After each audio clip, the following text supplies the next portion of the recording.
What specifics can you tell us about Dennis Ross's visit so far, about any progress that's been made? I think Dennis Ross is on the right track, as is the American administration. I think they understand the primacy of security and peace.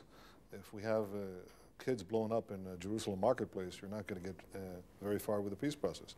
So they are trying to verify that Yasser Arafat, the head of the Palestinian Authority, fulfills the commitments that he gave Israel to fight terrorism, crack down on the terrorist infrastructure, arrest the leaders, collect their guns, dismantle those bomb factories, stop the incitement on Palestinian media. All of that is going on as we speak.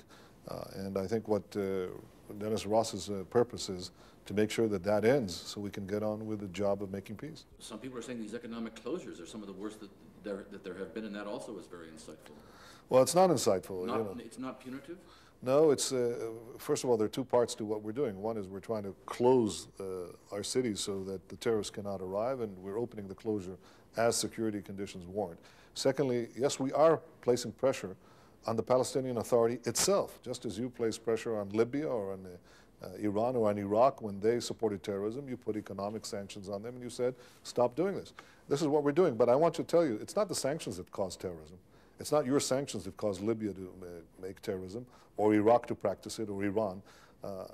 Billions of people are living in conditions far worse than the Palestinian Authority, but they don't, than in the Palestinian areas now. And we make sure that there's all the goods and all the medicine comes in and so on. That doesn't foster terrorism. You know what fosters terrorism? Incitement to terrorism, ideological radicalism, constant incitement for violence, for jihad, a holy war against Jews and the Jewish state. That's what produces terrorism. That has to change.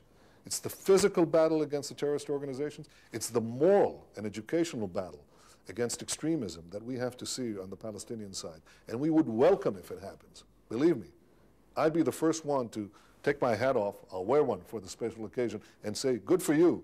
Now you're moving not only for our sake, but for your sake as well, because these terrorist organizations eventually will devour you and devour the peace. Act against terrorism now for all our sakes.